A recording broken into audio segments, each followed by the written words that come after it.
Hello, BookTube people. It's John from Toronto again. Um, this time I was tagged by Joshua Kriebel to do the favorite quotes tag. And I thought this would be fantastic and I thought it would be easy to do and everything else. But it was not easy to do or everything else um, because there was so much to choose from, right? And I'm filming this in my kitchen for a little change of pace. Why not, right? Um, okay, so I better put my other glasses on, my reading glasses on, and start off here with these questions. So the first one is a quote you return to in hard times. What about it comforts you? There could have been so many, but I picked one from William Wordsworth. He wrote, "The best portion of a good man's life is his little, nameless, unremembered acts of kindness and of love." Um, that's one that's, I think, very comforting to me. Um, Number two, a quote or two that sums up your philosophy of life. Um, there's a really good one from, I would say, a source that I was not expecting. Dean Koontz, of course, a very popular writer.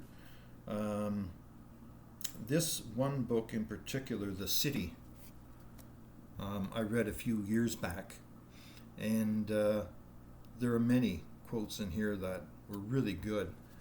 But the one that particularly grabbed me, and I would consider it probably pretty close to my own life philosophy, is as follows.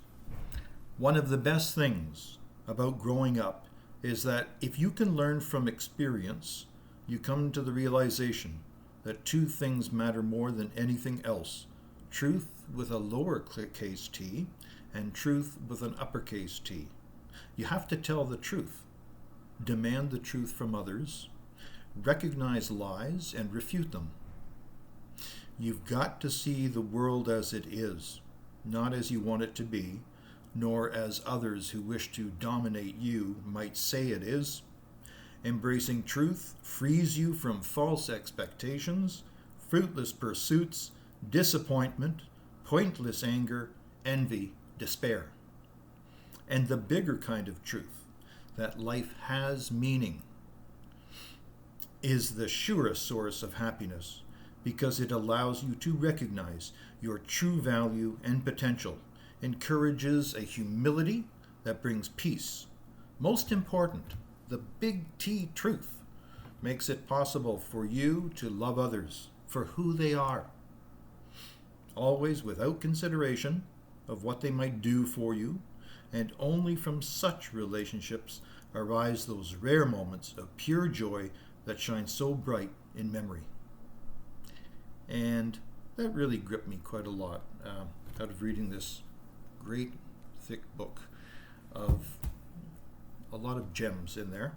But that one in particular really got me good. It sort of sums up my philosophy of life, I suppose. Okay, the number three is a quote you love because it's beautifully written. Well, I chose something from Indian Horse, and this one here, you might remember it from a previous video I made, and bookmark in there, so I don't lose the one I want to read from. And from Indian Horse, here we are here. This is a pretty, there's lots of examples in here, but this is one that I kind of chose. On clear nights, the old woman and I would sit on the rocks by the edge of the river. The stars pinwheeled above us, and we would hear wolves calling to each other. Naomi told me stories of the old days, told me about my grandfather and the medicine ways he carried. Good medicine, powerful Olibre medicine. The river wound serpentine, radiant in the light of the northern moon. In its curling wash, I sometimes thought I could hear songs sung in Oloibwe, honor songs, raising me above the hurt of my brother's absence.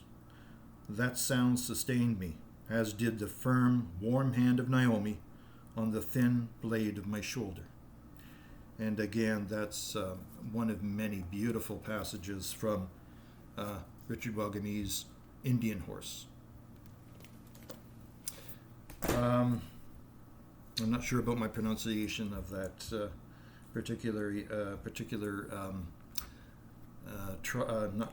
nation of, I think some people say Ojibwe, but I don't think that's right. I think it's Oloibwe. You can look that up. A poem you've memorized and why you chose to memorize it. I used to memorize poems before many times, many long years ago. There's only one that I really remember part of. It's not the full. And it was actually a song. And this is from Camelot, the play, and recited by Richard Burton. He was in that play. And I will attempt to remember this right now. I'll try to say it like Richard Burton, if you don't mind. I'm a bit of a ham at heart.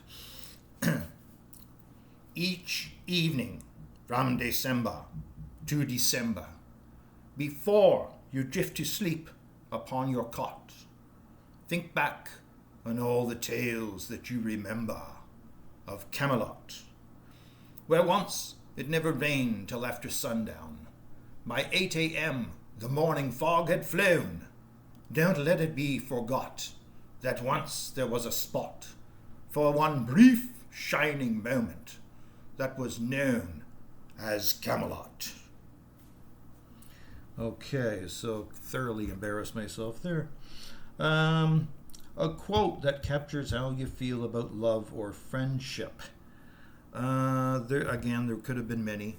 I went back to the old separate piece with the cover I'm not so fond of, as you recall from my first video. And here we have, where did that start? Here we are. Yeah. So this is after Phineas and Jean go to the tea over at Mr. Patch Withers' place. It's a private school, you know. So anyway, here Jean narrates, as he does the rest of the book. We left the party, both of us feeling fine. I laughed along with Finny, my best friend, and also unique, able to get away with anything at all. And not because he was a conniver either, I was sure of that. He got away with everything because of the extraordinary kind of person he was. It was quite a compliment to me, as a matter of fact, to have such a person choose me for his best friend. So that's that one. Comes as close as I can think to how I feel about love or friendship, I guess. There's another one here, a quote that makes you feel seen. I had difficulty with this one, but I tried my best. Here I went to Life of Pi by Yann Martel. And in it, I found this quote that for some reason made me feel seen, I suppose. I'm not sure why, but anyway, here it is. Maybe you can figure it out better than I can. Darkness came. There was no moon. Clouds hid the stars. The contours of things became hard to distinguish. Everything disappeared. The sea, the lifeboat, my own body. The sea was quiet, and there was hardly any wind, so I couldn't even ground myself in sound. I seemed to be floating in pure, abstract blackness. I kept my eyes fixed on where I thought the horizon was, while my ears were on guard for any sign of the animals. I couldn't imagine anything lasting the night. And that's that. Now, the final thing for, it's less than 4 minutes. Well, pretty good. The last one was a quote you'd want read at your funeral. I'm not really sure I'm even going to have a funeral. I just cremate me, and maybe I've left behind some things for others to take some advantage of, make some use of, kindness. But anyway, I just came up with something really humorous. This is just made up.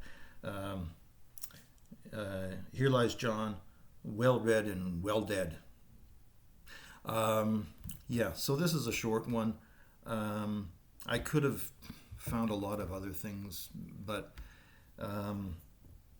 because there are so many. But I hope this is something for you to enjoy. Have a great rest of the day, and I'll be talking to you later. Bye-bye for now.